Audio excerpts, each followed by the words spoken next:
Welcome back to Adri's Homestead Life. Today we are going to make elderberry syrup for our cold and flu season cabinet ingredient. The elderberries are now super ripe, so it's the perfect time to pick them.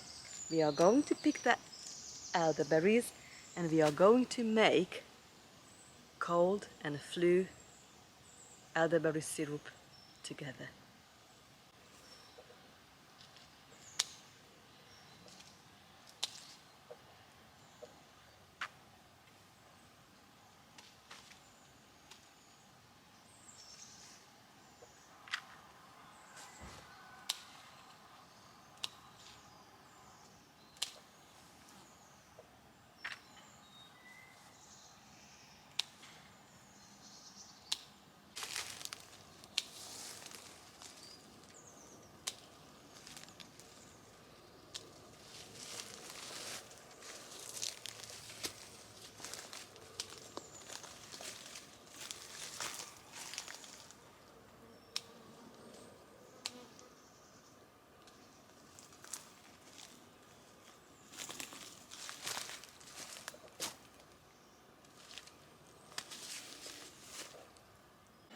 So the next job is to remove these little berries, one by one. You can use fork and just push it through, it's easier, but you might get a little stem in it. I found this really therapeutic. So I listen to something, something I enjoy listening to, podcast or YouTube, whatever, and I'm just doing this. Probably it's gonna take me good half an hour, and then I'll bring you back and tell you how I'm gonna make this delicious elderberry syrup. It's filled with so much antioxidant and properties, but it's good for our health for the upcoming cold and flu season.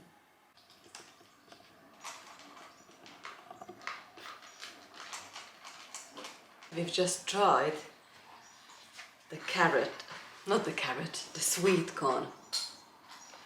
I've just boiled it in milky water with salt, and it is delicious. The best sweet corn we've ever had. Honestly, it's amazing.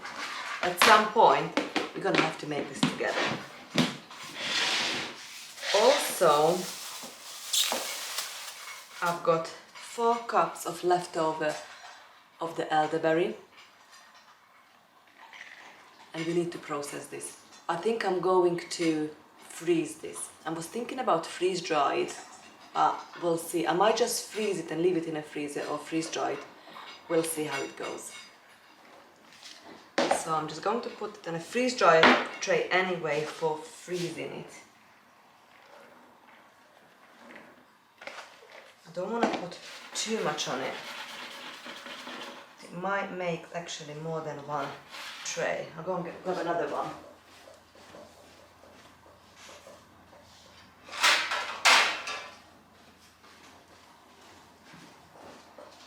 And I flash freeze it.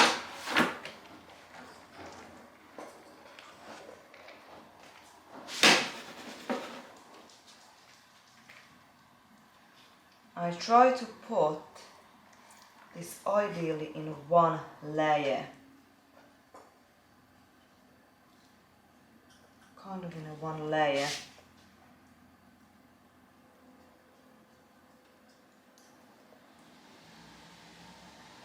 And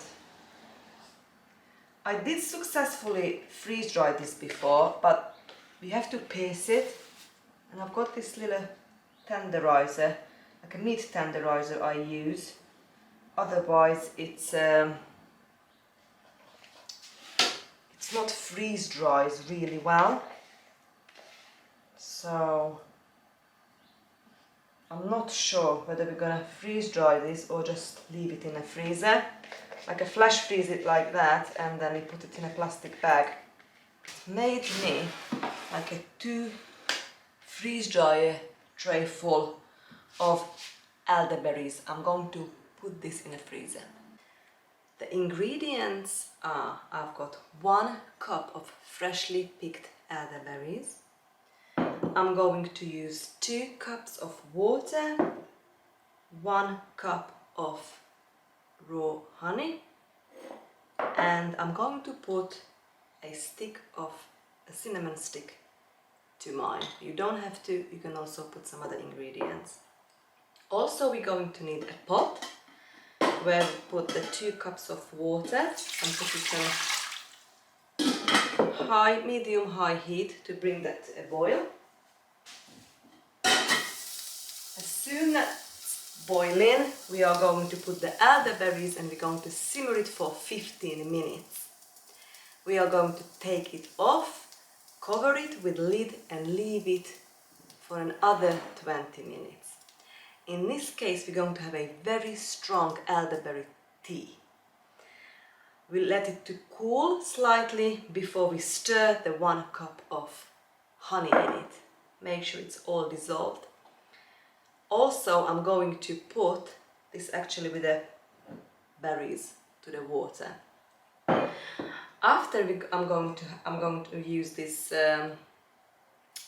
glass measure and mesh and some cheesecloth, and we're going to strain that through. We only need the liquid as an end result. So if you're interested how to make an elderberry syrup, let's do it. The water now boiling, so we are ready to put a cinnamon stick and our 1 cup of berries into our water and bring it back to a boil and simmer it for 15 minutes. And I'm going to mash it with a wooden spoon. You can mash it with fork or potato masher. Try to get as much juice and goodness out of it as possible. Well, this elderberry is now boiling for very close to 15 minutes, simmering, more simmering than boiling.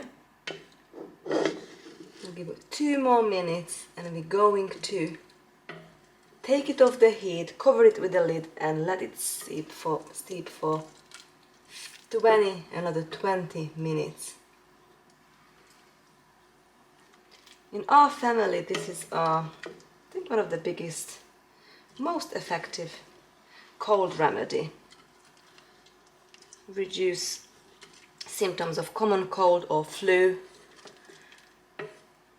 I like to take elderberry. I like to have an elderberry in our medicinal cabinet and take a teaspoon daily. And if the flu hits or you feel unwell, then, you know, take a teaspoon. I take a teaspoon every 2 hours if I have to.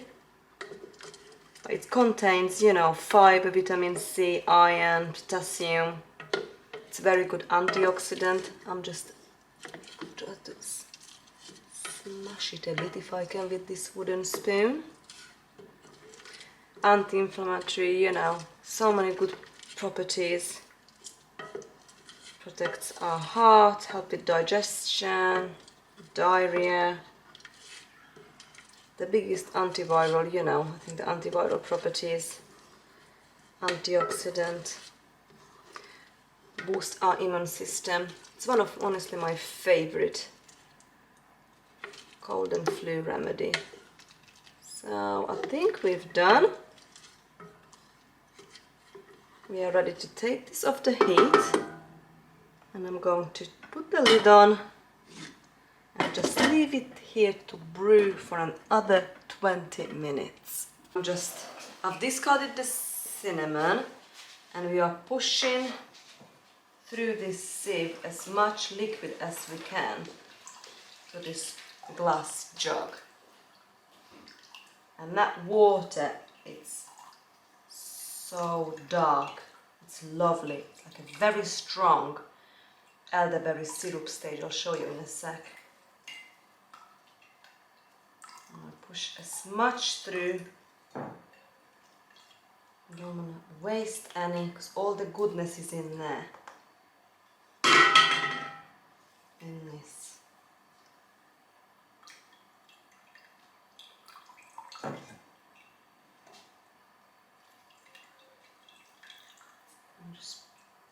press it, still very warm.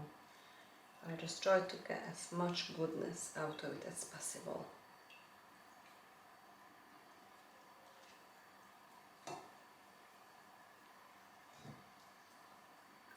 I think we're close to be done. How lovely dark color is that? That's just gorgeous. And now we're going to put the honey in it, because that elderberry syrup is just cooled down on that much that it won't ruin our lovely raw honey, and that will preserve the syrup as well. And I will leave this in the fridge for up to a couple of months for cold and flu season. And we will be, you start to take this now from today, a teaspoon every day. And if you feel under the weather, or you've got a cold or sniff or flu, we're going to increase the intake, that teaspoon, between 30 minutes to 2 hours.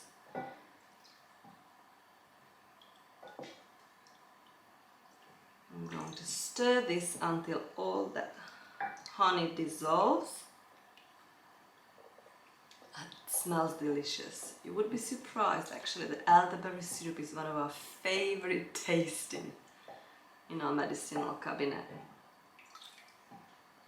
Right, I am already thinking about making a fire water.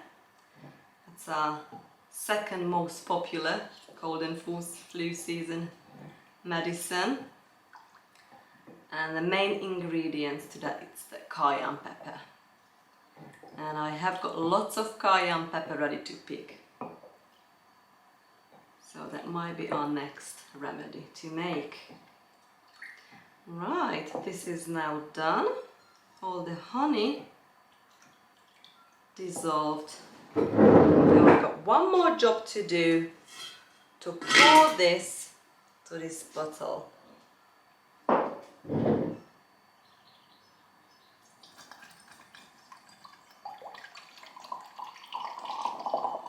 try not to spill. And we're going to have a taste test. I cannot wait to try this year's elderberry syrup. I'll just leave out this much and we can all have a taste. I'm just going to clean up my mess, and we've got this delicious elderberry syrup ready. I actually leave the lid off until it cools down completely. I will put the lid on and goes to the fridge. Let's have a taste test. I'm just taking like a teaspoon.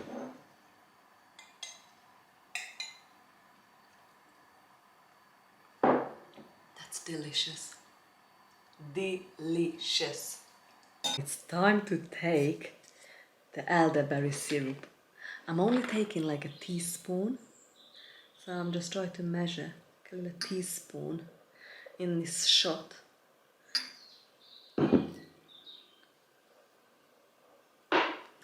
So delicious. I love it. That will last us now for a few months. I've also decided to freeze dry the elderberries on a freeze drying trays. I wasn't sure if I'm gonna freeze it and just put it in a bag and leave it in a freezer, or freeze dry it. It worked. The meat tenderizer, I poked the little holes in them and they freeze dried beautifully. Can you hear it? That is really well freeze dried. So I'm really happy about it. When this goes, I've got some more to make. Right, I hope you enjoyed the vlog, making my herbal medicine, elderberry syrup with me. See you very soon. Bye friends.